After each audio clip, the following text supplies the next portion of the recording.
Good morning, everyone. Good morning. Good morning. Excellent, excellent.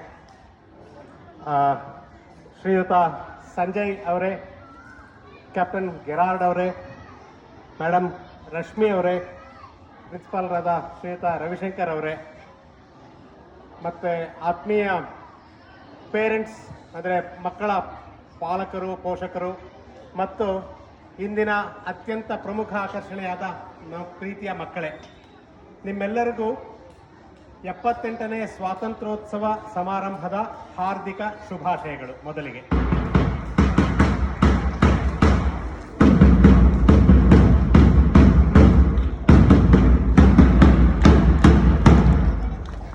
ಇವತ್ತಿನ ಕಾರ್ಯಕ್ರಮ ಬಹಳ ಹೃದಯ ಸ್ಪರ್ಶಿಯಾದ ಕಾರ್ಯಕ್ರಮ. ಮೊದಲಿಗೆ ಮಾರ್ಚ್ ಪಾಸ್ಟ್ ಇತ್ತು. ಪುಟ್ಟ ಮಕ್ಕಳು ಅವರ ಮುಗ್ಧತೆ ಮತ್ತೆ ಅವರಲ್ಲಿರ್ತಕ್ಕಂಥ ಒಂದು ಎದೆಯುಬ್ಬಿಸಿ ಮಾರ್ಚ್ ಪಾಸ್ಟ್ ಮಾಡ್ತಾ ಇದ್ದೀನಿ ಅನ್ನೋ ಒಂದು ಅವರಲ್ಲಿದ್ದಂಥ ಒಂದು ಕಾನ್ಫಿಡೆನ್ಸ್ ನಿಜವಾಗಿ ಬಹಳ ಬಹಳ ಸಂತೋಷ ಆಯಿತು. ಈ ಪುಟ್ಟ ಮಕ್ಕಳು ಇಂಥ ಒಳ್ಳೆ ಸ್ವಾತಂತ್ರ್ಯೋತ್ಸವ ಸಮಾರಂಭದಲ್ಲಿ ಪಾಲ್ಗೊಳ್ಳೋದು, ಆ ಮೂಲಕ ಅವರಲ್ಲಿ ಒಂದು ರಾಷ್ಟ್ರೀಯ ಪ್ರಜ್ಞೆಯನ್ನು ಬೆಳೆಸ್ತಾ ಇರೋದು ನಿಜವಾಗಿ ಈ ಶಾಲೆ ಬಹಳ ಅತ್ಯುತ್ತಮವಾದ ಕೆಲಸ ಮಾಡ್ತಾ ಇದೆ. ನನಗೆ ಮೊದಲಿಗೆ ಈ ಶಾಲೆಯ ಎಲ್ಲ ಪದಾಧಿಕಾರಿಗಳಿಗೆ ನಾನು ಹಾರ್ದಿಕ ಅಭಿನಂದನೆಯನ್ನು ತಿಳಿಸಲಿಕ್ಕೆ ಇಷ್ಟಪಡ್ತೇನೆ.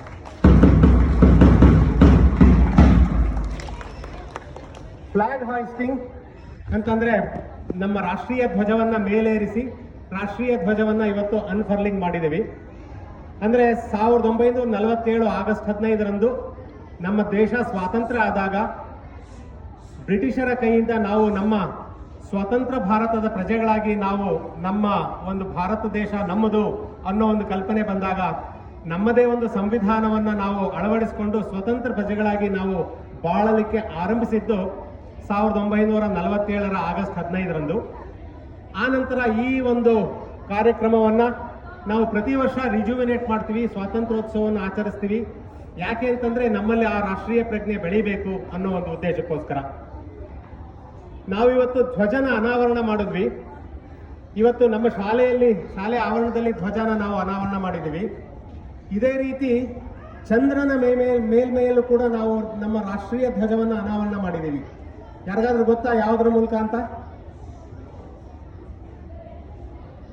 ಚಂದ್ರನ ಮೇಲೆ ಚಂದ್ರಯಾನ 1, ಚಂದ್ರಯಾನ 2, ಚಂದ್ರಯಾನ 3 ಈ ರೀತಿಯ ಉಪಗ್ರಹ ಯೋಜನೆಗಳನ್ನ ನಮ್ಮ ಸಂಸ್ಥೆಯಿಂದ ಮಾಡ್ತಾ ಚಂದ್ರಯಾನ 1 2008ರಲ್ಲಿ ನಾವು ಉಡಾವಣೆ ಮಾಡಿದ್ದು.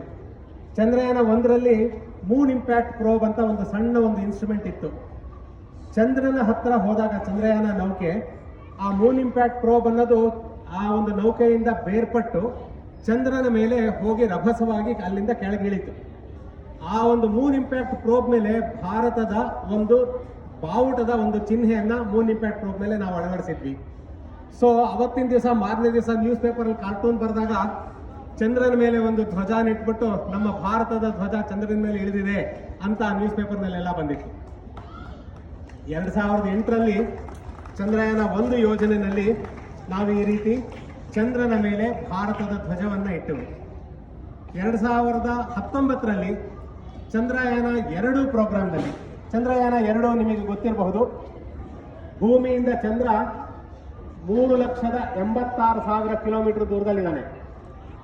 ಈ ನಮ್ಮ ಆಕಾಶ ನೌಕೆ ಭೂಮಿಯಿಂದ ಚಂದ್ರನವರೆಗೂ ಕೂಡ ಅತ್ಯಂತ ಸಮರ್ಥವಾಗಿ ಪ್ರಯಾಣ ಮಾಡಿಕೊಂಡು ಚಂದ್ರನವರೆಗೂ ತಲುಪಿ 3,86,000 ಕಿಲೋಮೀಟರ್ ಪ್ರಯಾಣ ಮಾಡಿ ಕೊನೆಯ ಒಂದು 800 ಕಿಲೋಮೀಟರ್ ಇಳಿಯುವ ಸಂದರ್ಭದಲ್ಲಿ ಕೆಲವು ವಿಫಲತೆಯಿಂದಾಗಿ ಚಂದ್ರಯಾನ 2 ಚಂದ್ರನ ಮೇಲೆ ಯಶಸ್ವಿಯಾಗಿ ಇಳಿಯಕ್ಕೆ ಸಾಧ್ಯ ಆಗಲಿಲ್ಲ. ಚಂದ್ರಯಾನ 2 ಕ್ರ್ಯಾಶ್ ಲ್ಯಾಂಡಿಂಗ್ ಆಯಿತು. ಅದರಿಂದ ನಾವು ಕಲಿತ ಪಾಠ ಏನು? 100ಕ್ಕೆ 100 ಪಾಲು ಎಲ್ಲ ಸರಿಯಾದಾಗ ಮಾತ್ರನೇ ನಾವು ಸಕ್ಸಸ್ಫುಲ್ ಅಂತ ಅನ್ಕೊಳ್ಳೋಕೆ ಸಾಧ್ಯ. ಅಕಸ್ಮಾತ್ ಕೊನೆ 1% ಕಡಿಮೆ ಆದ್ರೂ ಕೂಡ ನಾವು ಸಕ್ಸಸ್ಫುಲ್ ಅಲ್ಲ. ಮಕ್ಕಳೇ, ನಿಮಗೋಸ್ಕರ ಈ ಮಾತನ್ನು ಹೇಳ್ತಾ ಇದ್ದೇನೆ. ನೀವು ಓದಿ ವಿದ್ಯಾವಂತರಾಗಿ ನೀವು ದೇಶವನ್ನು ಮುನ್ನಡೆಸಬೇಕಾಗಿ ಬಂದಾಗ ನೀವು 100ಕ್ಕೆ 100 ಪಾಲು ಸತ್ಯ ಆಗಿದ್ದಾಗ 100ಕ್ಕೆ 100 ಪಾಲು ಪರ್ಫೆಕ್ಟ್ ಆದಾಗ ಮಾತ್ರ ನಿಮಗೆ ಯಶಸ್ಸು ಸಿಗಲಿಕ್ಕೆ ಸಾಧ್ಯ. ಸೊ ಇದೇ ಒಂದು ಪಾಠ ಕಲ್ತ್ಕೊಂಡು ಚಂದ್ರಯಾನ 3 ಈ ಒಂದು ಕಾರ್ಯಕ್ರಮವನ್ನು ನಾವು ನಿರೂಪಿಸಿದಾಗ ಚಂದ್ರಯಾನ 2ರಿಂದ ಏನೇನು ಪಾಠಗಳನ್ನು ಕಲೀಲಿಕ್ಕೆ ಸಾಧ್ಯ ಇತ್ತು, ಯಾವ ರೀತಿ ಚಂದ್ರಯಾನ 2 ಪ್ರೋಗ್ರಾಮನ್ನು ನಾವು ಇಂಪ್ರೂವ್ ಮಾಡಬಹುದಾಗಿತ್ತು. ಆ ರೀತಿ ಇಂಪ್ರೂವ್ಮೆಂಟ್ ಎಲ್ಲ ಮಾಡಿಕೊಂಡು ಚಂದ್ರಯಾನ 3 ಆಗಸ್ಟ್ 23, 2023ನೇ ಇಸ್ವಿಯಲ್ಲಿ ಚಂದ್ರನ ಮೇಲೆ ಇಳಿತು. ಇವತ್ತು ನಾವು ಆಗಸ್ಟ್ 15ರಲ್ಲಿದ್ದೀವಿ. ಇನ್ನೊಂದು ವಾರಕ್ಕೆ ನಮ್ಮ ಈ ಚಂದ್ರನ ಮೇಲೆ ಸಫಲತಾಪೂರ್ವಕವಾಗಿ ಇಳಿದಿದ್ದರ 1 ವರ್ಷದ ದಿನಾಚರಣೆಯನ್ನ ನಾವು ಆಗಸ್ಟ್ 23ರಲ್ಲಿ ಮುಂದಿನ ವಾರದಲ್ಲಿ ಮಾಡ್ತಾ ಇದ್ದೇವೆ. ಇದು ಹೇಗೆ ಸಾಧ್ಯ ಆಯಿತು? ನಾವು ನಮ್ಮ ತಪ್ಪುಗಳನ್ನ ಯಾವ ರೀತಿ ಆಗಿತ್ತು, ಅದನ್ನು ಯಾವ ರೀತಿ ನಾವು ಪರಿಹಾರ ಮಾಡ್ಕೋಬಹುದು, ಇದಕ್ಕೆ 4 ವರ್ಷಗಳ ವಿಶ್ಲೇಷಣೆ, 4 ವರ್ಷಗಳ ಮತ್ತೊಮ್ಮೆ ಆ ರಿಸರ್ಚ್ ಕಾರ್ಯಕ್ರಮವನ್ನು ಮಾಡಿ ಎಲ್ಲೆಲ್ಲಿ ನಾವು ಸುಧಾರಣೆಗಳನ್ನು ಮಾಡ್ಕೋಬೇಕು. ನಾನು ಯಾಕೆ ಇದನ್ನ ಒತ್ತಿ ಹೇಳ್ತಾ ಇದ್ದೀನಿ ಅಂತಂದ್ರೆ, ಈ ರೀತಿಯ ಸಂದರ್ಭಗಳು ನಮ್ಮ ಜೀವನದಲ್ಲೂ ಕೂಡ ಬರುತ್ತೆ. ಬಹುಶಃ ನಾವು ಎಷ್ಟೋ ಸಲ ನಾವು ಅನ್ಕೊಂಡ ಹಾಗೆ ಆಗ್ಲಿಕ್ಕಿಲ್ಲ.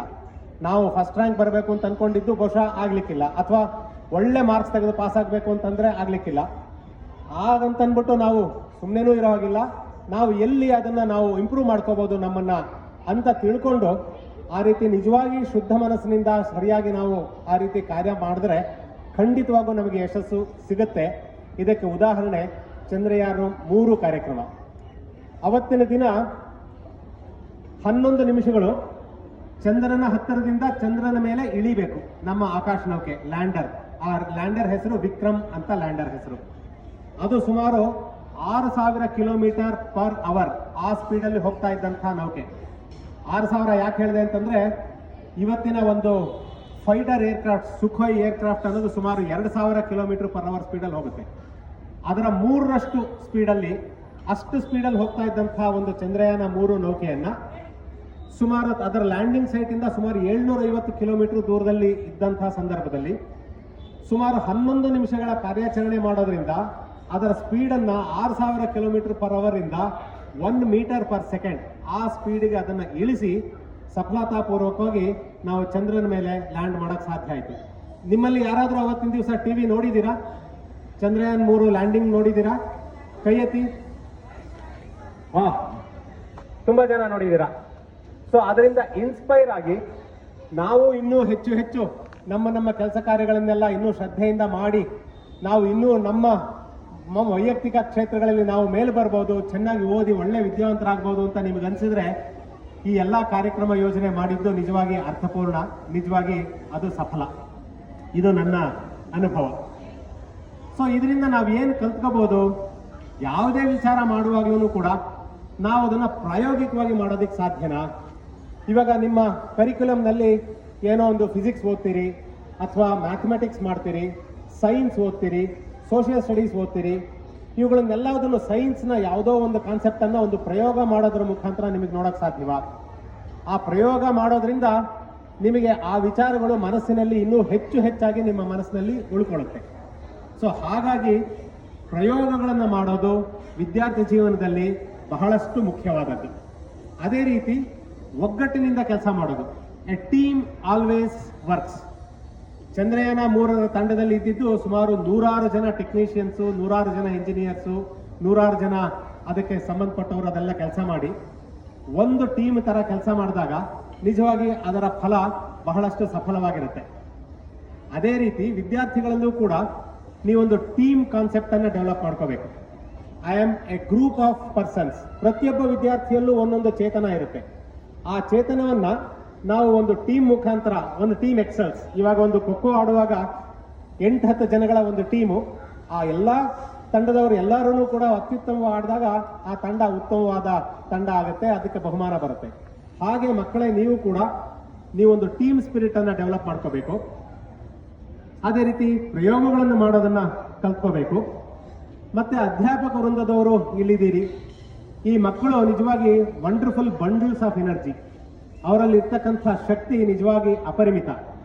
ನೀವು ಅದನ್ನ ಒಂದು ವ್ಯವಸ್ಥಿತ ರೀತಿಯಲ್ಲಿ ಆ ಮಕ್ಕಳಿಗೆ ನೀವು ಅವರ ಎನರ್ಜಿಯನ್ನ ಚಾನಲೈಸ್ ಮಾಡಿ ಅವರನ್ನ ಉತ್ತಮ ಪ್ರಜೆಗಳಾಗಿ ನಿರೂಪಿಸೋದ್ರಲ್ಲಿ ಈ ಟೀಚರ್ಸ್ಗಳ ಪ್ರಭಾವ ಬಹಳಷ್ಟು ಇರುತ್ತೆ.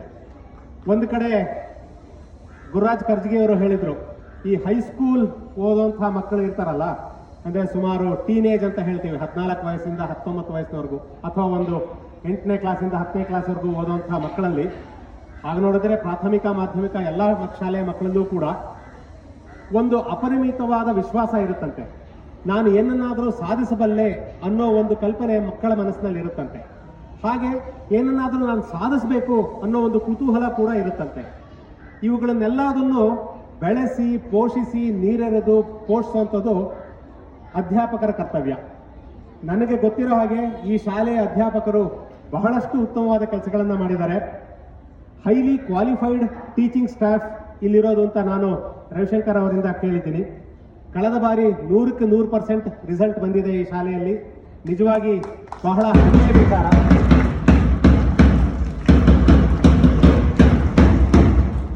ಈ ಶಾಲೆಯ ಮುಖ್ಯ ಮೋಟೋ ಹೇಗಿತ್ತು ಅಂತಂದ್ರೆ, ನನಗೆ ಮಾತಾಡುವಾಗ ಸಂಜಯ್ ಅವರು ಹೇಳ್ತಾ ಇದ್ರು, ಆರ್ಥಿಕವಾಗಿ ಹಿಂದುಳಿದಿರ್ತಕ್ಕಂಥ ಬಹಳಷ್ಟು ಕುಟುಂಬಗಳು ಸುತ್ತಮುತ್ತ ಇರ್ತಕ್ಕಂಥವ್ರು ಅವರು ಈ ಶಾಲೆಗೆ ತಮ್ಮ ಮಕ್ಕಳನ್ನ ಕಳಿಸ್ತಾರೆ. ಯಾಕೆಂತಂದ್ರೆ ಈ ಶಾಲೆ ಬಹಳ ಒಳ್ಳೆಯ ಶಾಲೆ ಅನ್ನೋ ಒಂದು ಅವರಿಗೆ ಪ್ರತೀತಿ ಸುತ್ತಮುತ್ತಲೆಲ್ಲ ಇದೆ. ಸೊ ಹಾಗಾಗಿ ಆ ಒಂದು ಮಕ್ಕಳ ವಿದ್ಯಾಭ್ಯಾಸಕ್ಕೆ ಮುಡಿಪಾಗಿಟ್ಟಿರ್ತಕ್ಕಂಥ ಒಂದು ಅದ್ಭುತವಾದ ಶಾಲೆ ಇದು. ಸೊ ಈ ಶಾಲೆಗೆ ಬಂದು ಮಾತಾಡಲಿಕ್ಕೆ ನಿಜವಾಗಿ ನನಗೆ ಬಹಳ ಸಂತೋಷ ಅನ್ನಿಸ್ತಾ ಇದೆ. ಮತ್ತೆ ಇಲ್ಲಿಯ ಮಕ್ಕಳು ಒಳ್ಳೆ ಮಾರ್ಕ್ಸ್ ತೆಗೆದು ಕೂಡ ಪಾಸ್ ಆಗಿದ್ದಾರೆ ಅಂತ ಅದನ್ನು ಕೂಡ ನಾನು ಕೇಳ್ಪಟ್ಟೆ.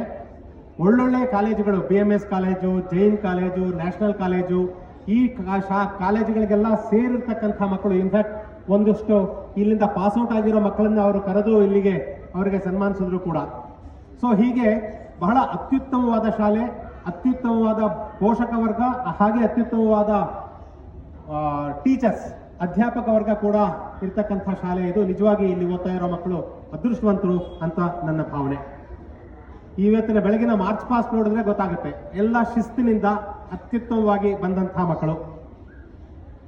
ಸೊ ಹೀಗೆ ಹೇಳುವಾಗ ನನಗೆ ರವಿಶಂಕರ್ ಅವರು ಹೇಳ್ತಾ ಇದ್ರು, ಈ ಮಕ್ಕಳಿಗೆ ಇಸ್ರೋ ಬಗ್ಗೆ ಹೇಳೋದ್ರ ಜೊತೆಗೆ ಅಲ್ಲಿ ಏನು ಅವಕಾಶಗಳಿದೆ ಮುಂದೆ ಅನ್ನೋದ್ರ ಬಗ್ಗೆನೂ ಕೂಡ ಹೇಳಿ ಅಂತ ಹೇಳ್ತಾ ಇದ್ರು. ಚಂದ್ರಯಾನ 3 ಕಾರ್ಯಕ್ರಮ ಆಯಿತು. ಚಂದ್ರಯಾನ 3 ಚಂದ್ರನ ಮೇಲೆ ಇಳಿದು ಅಲ್ಲಿ ನಾವು ನಿಜವಾಗಿ ಯಶಸ್ವಿಯಾಗಿ ಚಂದ್ರನ ಮೇಲೆ ಇಳಿಬೇಕು ಅನ್ನೋ ಒಂದು ಟೆಕ್ನಾಲಜಿಯನ್ನ ಪ್ರೂವ್ ಮಾಡಿದ್ದಾಯ್ತು. ಚಂದ್ರಯಾನ 4 ಬರ್ತಾ ಇದೆ. ಚಂದ್ರಯಾನ 4ರಲ್ಲಿ ಭೂಮಿಯಿಂದ ಚಂದ್ರನ ಮೇಲೆ ಒಂದು ಆಕಾಶನೌಕೆ ಇಳಿದು ಅಲ್ಲಿನ ಮಣ್ಣಿನ ಮಾದರಿಗಳನ್ನು ಸಂಗ್ರಹ ಮಾಡಿಕೊಂಡು ಆ ನೌಕೆ ಚಂದ್ರನ ಮೇಲಿಂದ ಮೇಲೆದ್ದು ವಾಪಸ್ ಭೂಮಿಗೆ ಬರುತ್ತೆ. ಭೂಮಿಗೆ ಬಂದ ಮೇಲೆ ಭೂಮಿಯಿಂದ ಇನ್ನೊಂದು ರಾಕೆಟ್ ಅಲ್ಲಿಗೆ ಹೋಗಿ ಆಕಾಶಕ್ಕೆ ಹೋಗಿ ಈ ಚಂದ್ರನಿಂದ ಬಂದಿರತಕ್ಕಂಥ ಸ್ಯಾಂಪಲ್ ತಂದಿರತಕ್ಕಂಥ ನೌಕೆಯನ್ನ ವಾಪಸ್ ಅದು ಭೂಮಿಗೆ ಕರ್ಕೊಂಡು ಬರುತ್ತೆ. ಇದು ಚಂದ್ರಯಾನ 4ರ ಯೋಜನೆಯ ಬಹಳ ಸ್ಥೂಲ ರೂಪ. 2028ರ ಹೊತ್ತಿಗೆ ಚಂದ್ರಯಾನ 4 ಯೋಜನೆ ಕೂಡ ಬರುತ್ತೆ. ಇದರ ಜೊತೆಗೆ ನಮ್ಮ ಪ್ರಧಾನಮಂತ್ರಿಗಳು ಭಾರತೀಯ ಸ್ಪೇಸ್ ಸ್ಟೇಷನ್ ಅಂತ ಅನೌನ್ಸ್ ಮಾಡಿದ್ದಾರೆ. 2035ರ ಹೊತ್ತಿಗೆ ಇಂಟರ್ನ್ಯಾಷನಲ್ ಸ್ಪೇಸ್ ಸ್ಟೇಷನ್ ಏನಿದೆ ಅದೇ ರೀತಿಯಲ್ಲಿ ಭಾರತೀಯ ಸ್ಪೇಸ್ ಸ್ಟೇಷನ್ ಕೂಡ ಬರ್ತಾ ಇದೆ. 2045ರ ಹೊತ್ತಿಗೆ ಒಬ್ಬ ಭಾರತೀಯ ಚಂದ್ರನ ಮೇಲೆ ಇಳಿತಕ್ಕಂಥ ಒಂದು ಕಲ್ಪನೆ ಕೂಡ ಇದೆ. ಅಂದ್ರೆ ಈ ಎಲ್ಲ ಕಾರ್ಯಕ್ರಮಗಳು ಇಸ್ರೋದ ಮುಖಾಂತರ ನಡೀತಾ ಇದೆ. ಸೊ ಇನ್ನು ಸುಮಾರು 15, 20, 25 ವರ್ಷಗಳ ಒಂದು ಕಾರ್ಯಸೂಚಿ ಆಲ್ರೆಡಿ ಇಸ್ರೋದಲ್ಲಿ ಇದೆ. ನಾನು ಯಾಕೆ ಈ ಮಾತು ಹೇಳ್ತಾ ಇದ್ದೀನಿ ಅಂತಂದ್ರೆ, ಇಲ್ಲಿರ್ತಕ್ಕಂಥ ಮಕ್ಕಳೇ ಮುಂದಿನ ಪ್ರಜೆಗಳು. ಈ ಕಾರ್ಯಕ್ರಮಗಳನ್ನು ಮುಂದುವರಿಸಬೇಕಾಗಿರೋಂತಹ ಜವಾಬ್ದಾರಿ ಈ ನಿಮ್ಮ ಮಕ್ಕಳಲ್ಲಿದೆ. ಅವುಗಳಿಗೆ ಪೋಷಿಸಬೇಕಾದಂತೂ ಅಧ್ಯಾಪಕ ವರ್ಗದವ್ರಿಗಿದೆ. ಅದಕ್ಕೆ ನೀರೆರಿಬೇಕಾದದ್ದು ಈ ಪೋಷಕ ವರ್ಗದವ್ರು ಕೂಡ ಇದೆ. ಇಲ್ಲಿರೋ ಮಕ್ಕಳಲ್ಲೇ ಬಹುಶಃ ನಮ್ಮ ಭಾರತದ ಚಂದ್ರನ ಮೇಲೆ ಇಳಿತಕ್ಕಂಥ ಗಗನಯಾನಿ ಇಲ್ಲಿರೋ ಮಕ್ಕಳಲ್ಲೇ ಇರಬಹುದು ಅಂತ ನನ್ನ ಕಲ್ಪನೆ ಕೂಡ.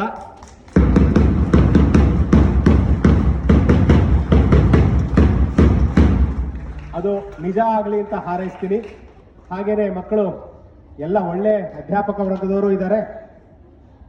ಅಂಡ್ ನಿಮಗೆ ಇಲ್ಲಿ ಸೇರೋದಕ್ಕೆ ಮತ್ತೆ ಇಸ್ರೋದಲ್ಲಿ ಯಾವ ರೀತಿಯ ತಿಳ್ಕೊಳ್ಳೋದಕ್ಕೆ ಏನು ಮಾಡ್ಬೋದು ಅಂತಂದ್ರೆ, ಅದನ್ನ ನಾನು ರವಿಶಂಕರ್ ಸರ್ ಅವ್ರಿಗೂ ಕೂಡ ಹೇಳಿದೆ. ನಮ್ಮ ಇಸ್ರೋ ಆಫೀಸ್ನಲ್ಲಿ ಒಂದು ಒಳ್ಳೆ ಎಕ್ಸಿಬಿಷನ್ ಇದೆ. ಅದರೊಳಗಡೆ ರಾಕೆಟ್ಗಳ ಮಾಡೆಲ್ಲು, ಸ್ಯಾಟಲೈಟ್ಗಳ ಮಾಡೆಲ್ಲು ಇವೆಲ್ಲದನ್ನು ಅಲ್ಲಿ ಇಟ್ಟಿದ್ದಾರೆ.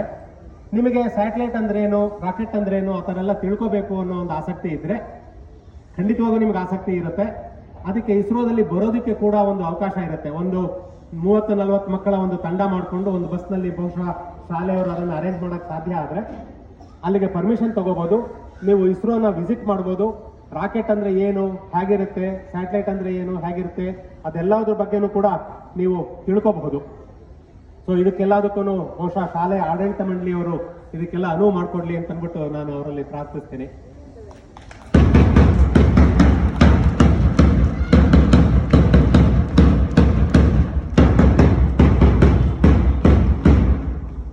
ಇನ್ನೊಂದು ಬಹಳ ಅತ್ಯಂತ ಮುಖ್ಯವಾದದ್ದು ನಾನು ಗಮನಿಸಿದ್ದು ಇವತ್ತು ಬೆಳಗ್ಗೆ ಏನು ಅಂತಂದ್ರೆ, ನಿಮ್ಮ ಸಮಾಜಮುಖಿ ಕಾರ್ಯಕ್ರಮ ಅಂದ್ರೆ ನಿಮ್ಮ ಶಾಲೆಯ ಆಡಳಿತ ಮಂಡಳಿಯಲ್ಲಿ BBMP ಎಂಪ್ಲಾಯೀಸು, KEBನವರು, ಪೊಲೀಸ್ಮನ್ ಇವರೆಲ್ಲರೂ ನಿಮ್ಮ ಸುತ್ತಮುತ್ತಲಿನ ಇರ್ತಕ್ಕಂಥ ಜನಗಳಿಗೆ ಇವರೆಲ್ಲರೂ ಒಂದು ದೇ ಕ್ರಿಯೇಟ್ ಅನ್ ಇಂಪ್ಯಾಕ್ಟ್.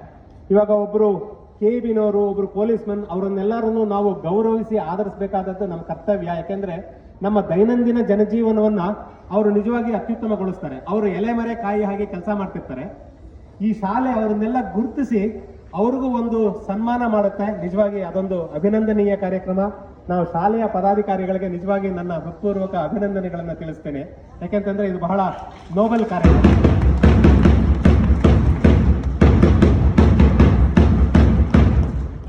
ಈ ರೀತಿಯ ಸಮಾಜಮುಖಿ ಕಾರ್ಯಕ್ರಮಗಳಲ್ಲೂ ಕೂಡ ನೀವು ಹೆಚ್ಚು ನಿಮ್ಮನ್ನು ತೊಡಗಿಸ್ಕೊಳ್ಳಿ.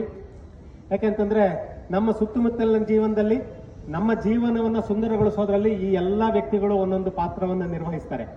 ಸೊ ಅವುಗಳನ್ನೆಲ್ಲ ಗೌರವಿಸಬೇಕಾದದ್ದು ನಮ್ಮ ಕರ್ತವ್ಯ. ಅದನ್ನು ನಿಮ್ಮ ಶಾಲೆಯವರು ಮಾಡ್ತಿದ್ದಾರೆ. ಮತ್ತೆ ಈ ಒಂದು ಕಲ್ಪನೆಗಳನ್ನ ಚಿಕ್ಕಂದಿನಿಂದಲೇ ನಮ್ಮ ಮನಸ್ಸಿನಲ್ಲಿ, ಆ ಮಕ್ಕಳ ಮನಸ್ಸಿನಲ್ಲಿ ಬಿತ್ತುತ್ತಾ ಇದ್ದಾರೆ. ಸೊ ಹಾಗಾಗಿ ಶಾಲೆಯ ಆಡಳಿತ ಮಂಡಳಿಗೂ ಕೂಡ ನನ್ನ ಅಭಿನಂದನೆಗಳು. ನಾನು